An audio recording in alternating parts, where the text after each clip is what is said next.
할렐루야. 우리 함께 찬양 드리겠습니다. 찬송가 351장, 찬송가 351장 우리 함께 찬양 드리겠습니다.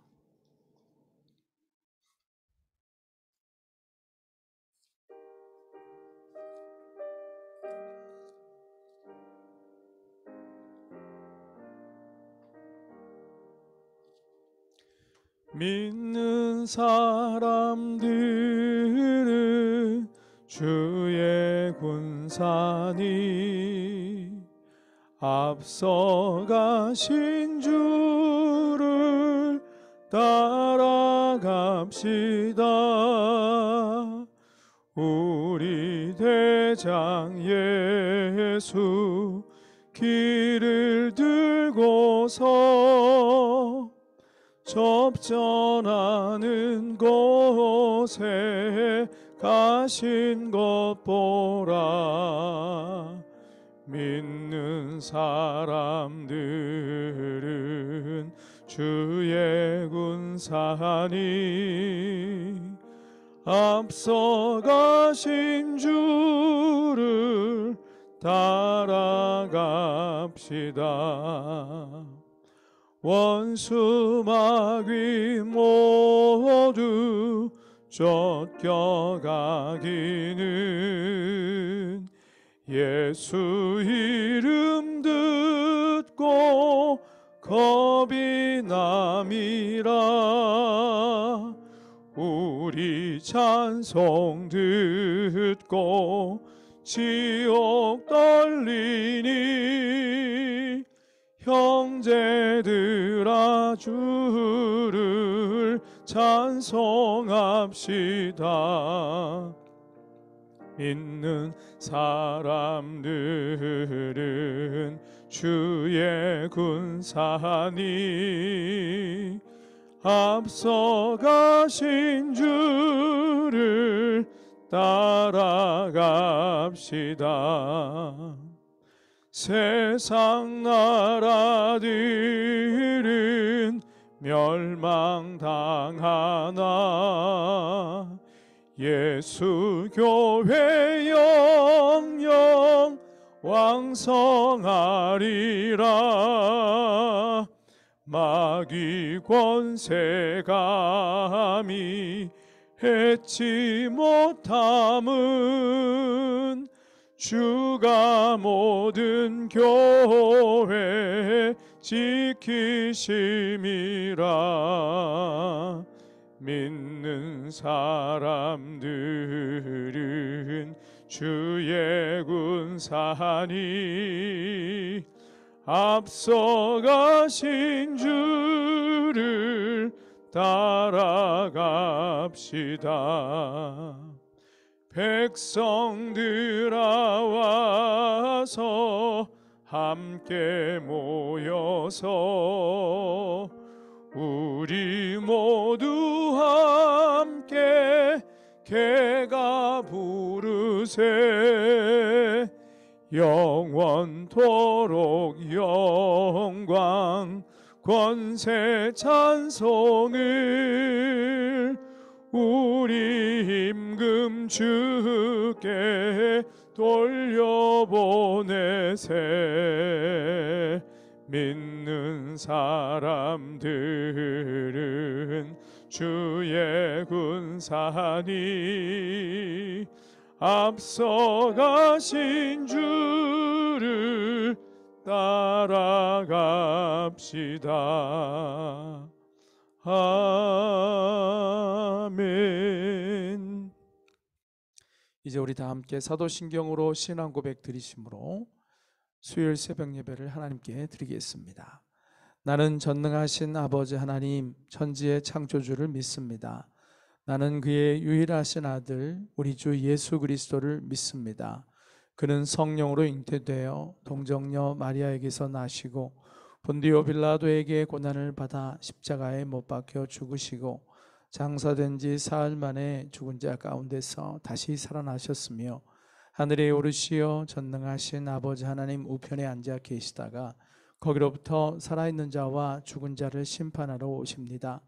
나는 성령을 믿으며 거룩한 공교회와 성도의 교제와 죄를 용서받는 것과 몸의 부활과 영생을 믿습니다. 아멘.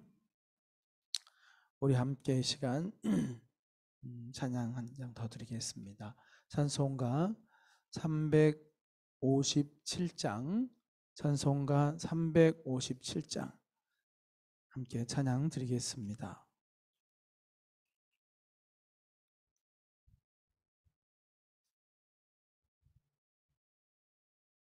찬송가 357장입니다.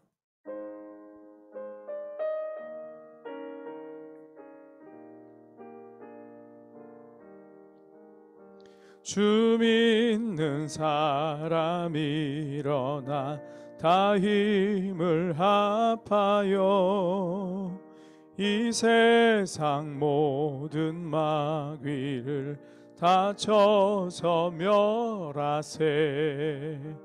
저 앞에 오는 적군을 다 싸워 이겨라. 주 예수 믿는 힘으로 온 세상 이기네. 믿음이 이기네. 믿음이 이기네. 주 예수를 믿음이 온 세상 이기네.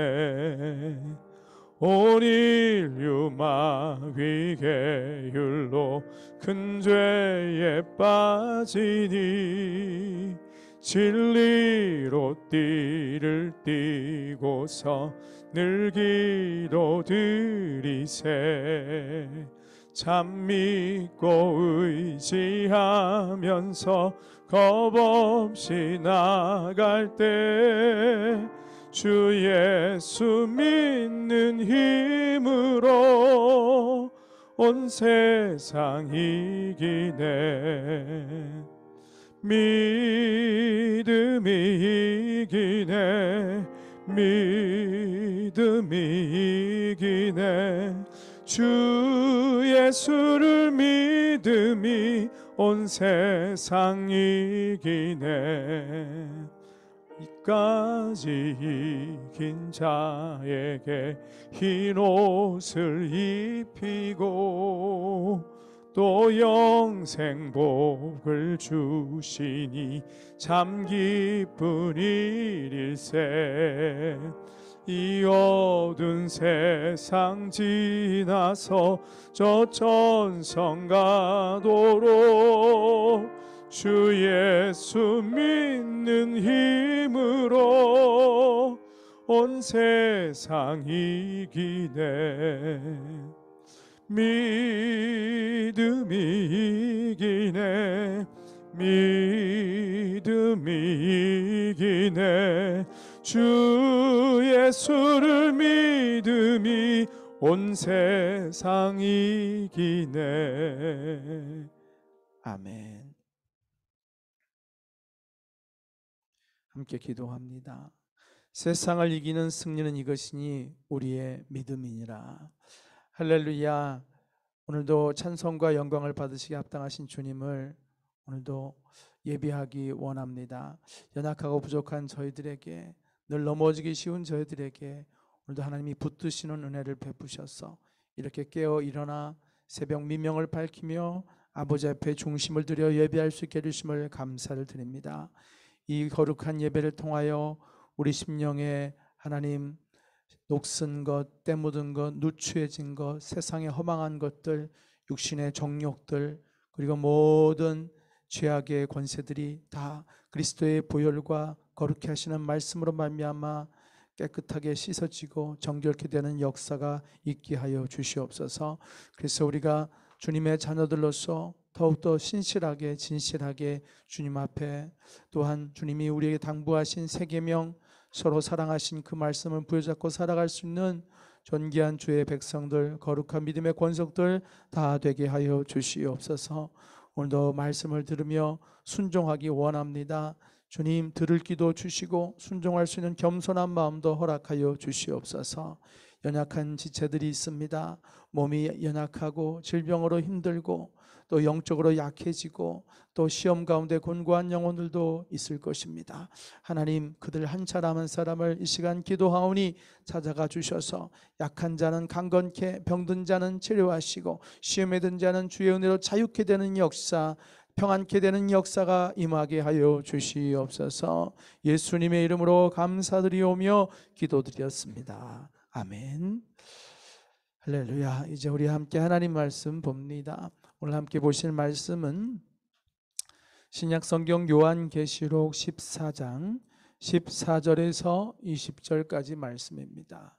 요한계시록 14장 14절에서 20절까지 말씀을 우리 함께 합독하여 읽겠습니다.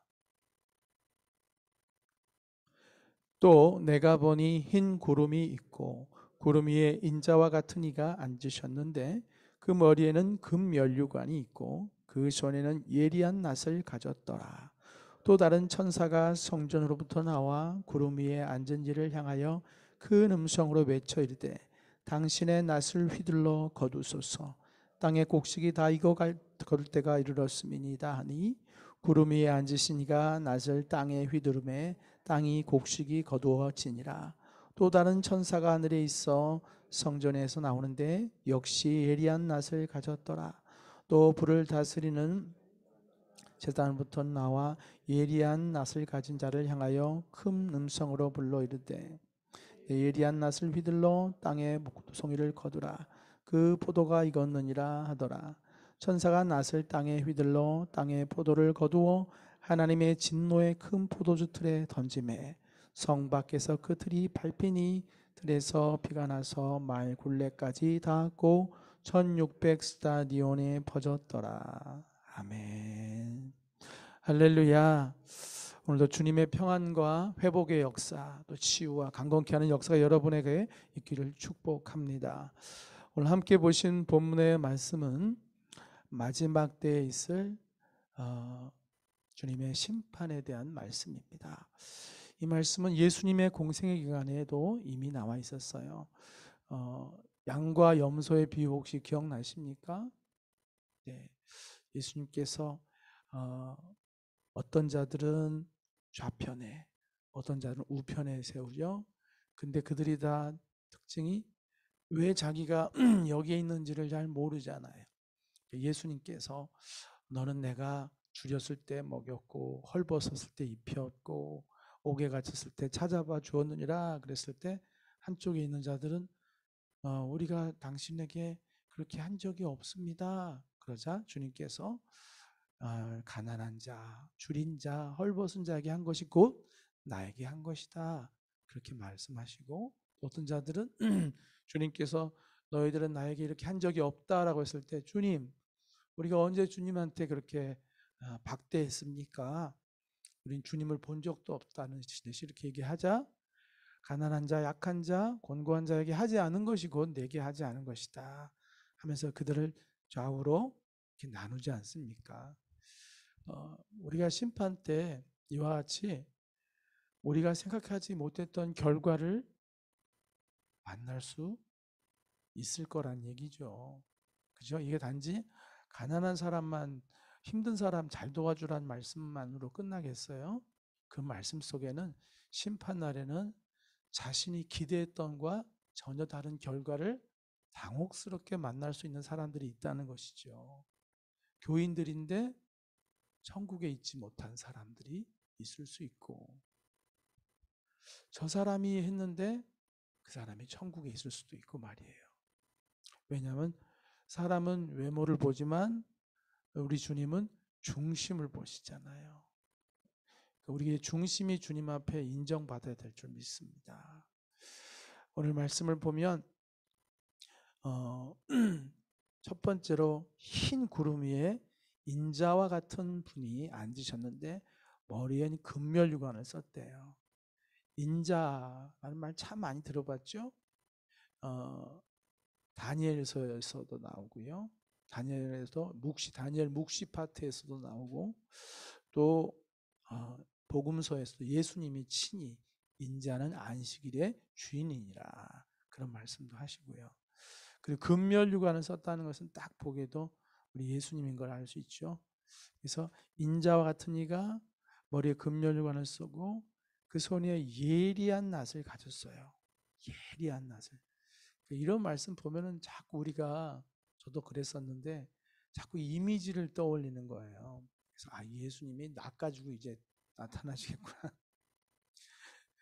막 붉은 용이 나온다니까 막 용이 나라 물을 막 쏟아내고 말이에요. 그게 아니 영적인 거예요.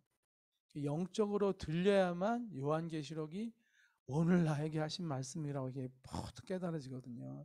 이게 자꾸 이미지로 보여주면 무슨 얘기인지는 알 것 같은데 전혀 우리 삶에 적용이 안 될 수가 있어요. 자, 낫을 가졌다, 예리한 낫을 가졌다는 것은 이것으로 이제 알곡들을 베어내겠다는 거 아니겠어요? 알곡들을 베어서 모으겠다니까. 이 예리한 낫은 뭐예요? 가장 예리한 칼이 뭐겠어요? 주님 친히 말씀하셨어요. 이 말씀을 통해서 하나님의 말씀은 좌우에 날선 검과 같다고 했거든요. 이 성도를 추수할 수 있는 것은 말씀밖에 없어요. 말씀만이 성도를 모을 수가 있다고요.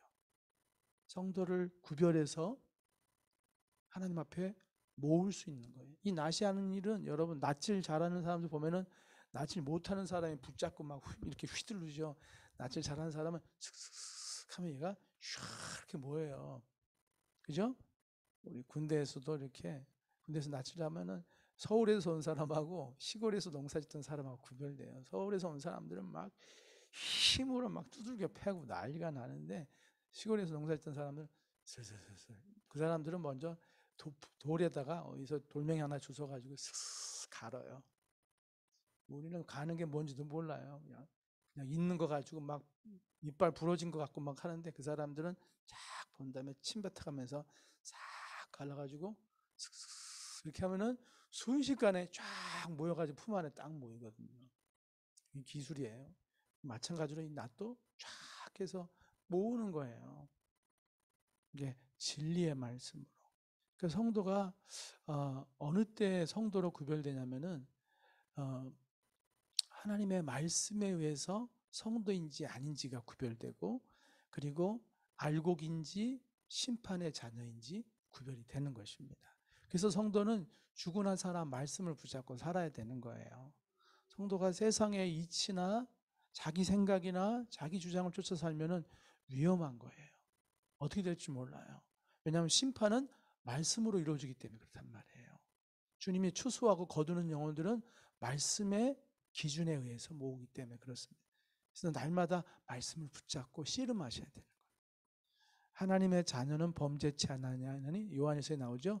그 속에 거룩한 씨가, 하나님의 씨가 있습니다. 그 씨가 뭐냐면 하나님의 말씀이에요.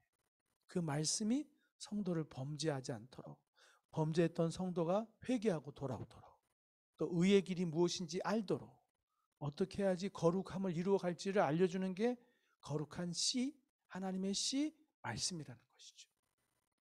그러므로 말씀의 씨가 자란 사람이 알곡으로 크는 거예요. 하나님의 씨가 없으면 알곡으로 자랄 수가 없어요. 알곡만 거두잖아요. 알곡만 거두는데 어떤 게 알곡이 되냐면 하나님의 씨가 그 속에 있는 사람이 알곡으로 성장한다고요. 그 하나님의 씨가 바로 진리의 말씀이란 말이에요. 그 말씀을, 진리의 말씀을 자꾸 만나고 그 말씀으로 내가 비춰지고, 오늘도 비춰지고 거룩함을 입고 거룩함에 이르도록 성장해 가야 되는 것입니다. 오늘도 말씀이 임하기를 축복합니다. 말씀이 다양한 채널로 여러분에게 임하기를 바라요. 여러분을 사로잡기를 바랍니다. 여러분을 거룩하게 세워가기를 바랍니다. 말씀이 스쳐 지나지 않기 원하고, 여러분 심령에 강력한 울림으로 다가오기를 바라고, 여러분을 깨우기를 바라고, 우리 잠들어 있는 성도들을 깨우기를 원하고, 곤고하고 어쩔 줄 몰라고 있는 성도들을 깨워서 살리기를 원합니다. 우리가 이렇게 함께 기도하기를 원해요. 하나님, 당신의 씨앗으로 주의 백성들을 자라게 하시고 싹트게 하시고 열매 맺게 하소서. 그렇습니다. 이렇게 때가 차면 주님께서 다 거두시는 거예요. 개인의 종말의 때와 인류의 종말의 때, 그렇게 하실 것입니다. 어, 두 번째로는 또 다른 천사가 하늘에 있는 성전에서 나오는데 역시 예리한 낫을 가졌어요. 또 불을 다스리는 다른 천사가 제단으로부터 나와 예리한 낫 가진 자를 향하여 큰 음성으로 불러 이르되 내 예리한 낫을 휘둘러 땅에 포도송이를 거두라. 그 포도가 익었느니라 하더라. 이번에는 이제 진노의 포도를 얘기하는데요. 19절 이하를 마저 읽겠습니다. 천사가 낫을 땅에 휘둘러 땅에 포도를 거두어 하나님의 진노의 큰 포도주 틀에 던짐에 성 밖에서 그 틀이 밟히니 틀에서 피가 나서 말굴레까지 닿았고 1600 스타디온에 퍼졌더라 그랬어요. 자, 이 포도들은 결국 또 낫으로 거두어지는데 이 거두어져서 포도주 틀에 다 던져지게 될 것입니다. 그리고 여기서 밟히면 시뻘건 포도주가 나오겠죠. 이건 상징적인 표현이에요. 예, 피 흘림, 짓밟힘 이런 게 포함되어 있는 피 흘리고 짓밟히고 너무나 끔찍하다는 느낌들. 여러분 피를 보면 뭘 느껴요? 두렵잖아요. 그리고 섬뜩해지고 끔찍하고 두렵지 않습니까? 이런 것을 얘기하는 거예요. 다만 포도가 익었다는 것은 보기에 되게 탐스러워 보이고 그렇죠? 포도송이가 여러 번 뻘겋게 익어서 이렇게 주렁주렁 맺힌 거 보면 얼마나 탐스러워요. 그러나 그 탐스러움이 바로 진노를 위해서 거둘 때다. 이제 요한기술 뒷부분에 보면은 바벨론이 나오거든요. 바벨론의 멸망이 나오는데 그때는 여기서는 지금 과일로 표현되어 있지만 이후에는 뒤편의 후반부에는 성읍으로 바벨론으로 표현돼. 바벨론의 수많은 부유함과 그 번영과 그 무역함과 그 상품과 그 왕성한 활동들이 묘사되는데 그것들이 한순간에 뽀개지고 부서지고 박살나고 하는 심판에 대한 얘기가 나와요. 바벨론의 번영과 포도의 탐스러움이 서로 상통하는 것이죠. 그렇습니다. 하나님의 때가 되면 세상은 번영하고 발전하는 것 같아도 결국에는 거두어져서 이제 포도즙 틀에 들어가게 되는데 그때는 그 탐스러움이 짓이겨지고 부서져서 시뻘건 심판의 피와 같이 바뀔 것이다. 그러니까 세상의 부유함을 쫓지 말라는 거예요. 세상의 번영을 쫓는 자가 되지 말고 세상의 부와 편안함과 성공을 쫓는 자가 되지 말고 거룩을 쫓는 자가 돼. 하나님을 얼굴을 구하고 주의 말씀을 힘입어 거룩함을 이루어가는 자가 결국에는 추수 때 복 있는 사람이 될 것인 거예요. 이 진노의 포도주 틀은 성 바깥에 있어요. 구약에서부터 성 바깥에서 부정케 된 것들 성 바깥에서 그리고 제사를 드리고 남은 속죄제 그 똥 같은 거 더러운 것들은 성 밖에 진 밖에 버리잖아요. 진 바깥에. 이것은 저주받은 것, 폐기될 것들 상징하는 거예요. 함께 있지 못할 하나님의 백성과 함께 있지 못할 폐기될 자들, 저주받은 것들 그리고 처리될 것들이라고. 이들이 성 바깥에서 포도주 틀에 짓밟혀서 이렇게 피를 이루는데 그 피가 말 고피까지 이른댔잖아요. 말 고피가 어디 있겠어요?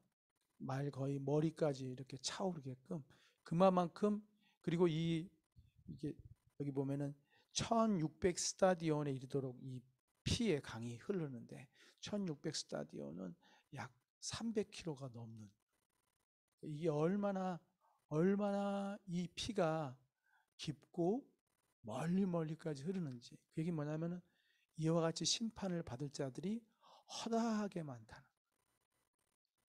너무나 많은 사람들이 이 피 심판을 받을 수 짓밟히고 피 흘리는 심판을 저주받게 될 것이라 한두 명이 아니라 너무너무 많은 사람들이 이렇게 될 거라 그 얘기는 뭐냐면은 정말 믿는 자들도 깨어 있어야 된다 이렇게 많은 사람이 된다는 것은 수많은 사람들이 스스로 착각 속에 빠졌다가 너도 나도 이렇게 심판을 받을 수 있다는 얘기입니다. 그러니 예수 믿는다고 장담하면 안 돼요. 마지막에 판결하실 분은 주님이에요. 우리가 섣불리 안심하고 그러면 안 돼요. 우리가 온전히 끝까지 주님을 붙잡고 있는 것밖에 없어요. 우리가 왜 이렇게 갑자기 안심을 하는지 모르겠어요. 어느 순간 안이해지고 해이해지게 되고 그렇잖아요. 마지막 때 배도하는 일들이 있을 거라고 그랬는데, 배도가 뭐예요? 배신하는 자들이 많을 거라고 그랬어요. 그 마지막 때 누가 배신할 줄 모르잖아요. 끝까지 말씀을 붙잡고 믿음에 굳게 서 있기, 그러라고 요한계시록 말씀을 주신 것 같아요. 이렇게 해서 너희가 이런 일이 있을 터이니 너희가 준비하고 있어야 되지 않느냐, 깨어 있으라는 얘기입니다. 기도하겠습니다. 사랑의 주님, 오늘 주신 말씀을 통하여서 저희들 깨어있는 하나님의 씨를 가진 자들, 거룩을 이루어가는 자들 되게 하여 주시고, 세상의 번영을 쫓으면서 시기하고 질투하고 열등감 느끼고 하나님 그것이 이루어지 못했다고 해서 감사도 잃어버리고 어둠 속에 살아가며 원망 불평하는 인생들이 되지 않게 하시고, 오늘도 베푸신 은혜가 감사여서 주신 말씀으로 나의 연약함을 깨달으며 나의 죄와 허물을 보며 아버지의 뜻을 깨달으며 거룩함을 이루어가는 거룩한 알곡들이 다 되게 하여 주시옵소서. 예수님의 이름으로 간절히 기도드렸습니다. 아멘. 주기도문 예배를 마칩니다. 하늘에 계신 우리 아버지, 아버지의 이름을 거룩하게 하시며 아버지의 나라가 오게 하시며 아버지의 뜻이 하늘에서와 같이 땅에서도 이루어지게 하소서. 오늘 우리에게 일용할 양식을 주시고 우리가 우리에게 잘못한 사람을 용서해 준 것 같이 우리 죄를 용서하여 주시고 우리를 시험에 빠지지 않게 하시고 악에서 구하소서. 나라와 권세와 영광이 영원히 아버지의 것입니다. 아멘. 우리 시간 함께 기도합니다. 하나님, 저의 신앙이 어떻습니까? 저는 정말 주님 보시기에 어떤 모습입니까? 주님 앞에 겸손하게 기도하고, 하나님 앞에 구원에 이르는 자는 스스로 자족하는 자가 아니라 늘 말씀으로 자신의 연약함과 부족함을 보며 거룩을 이뤄가는 자들입니다. 주님의 은혜를 구하는 자입니다. 겸손하게 주님의 은혜 없이는 살 수 없음을 고백하며 주님의 옷자락이라도 붙잡고자 하는 자들이 하나님의 권속인 줄 믿습니다. 하나님이 겸손한 마음으로 이 겸비한 마음을 우리에게 회복시켜 주시고 붙들어 주옵소서. 사랑하는 우리의 믿음의 지체들, 힘들어하는 지체들이 있습니까? 하나님 붙들어 주시고, 연약한 지체가 있습니까? 하나님 붙잡아 주시옵시고, 우리의 죄와 허물을 보게 하시고 십자가를 바라보게 하시고 주의 은혜를 구하는 자들 다 되게 하여 주시사, 주님 앞에 다 바로 서는 공동체, 우리 믿음의 가족들, 우리의 형제 자매들 될 수 있도록 우리 합심하여 돌고 기도하는 시간도 함께 갖기를 원합니다. 다 함께 주여 한번 부르시고 기도하시다 돌아가시겠습니다. 주여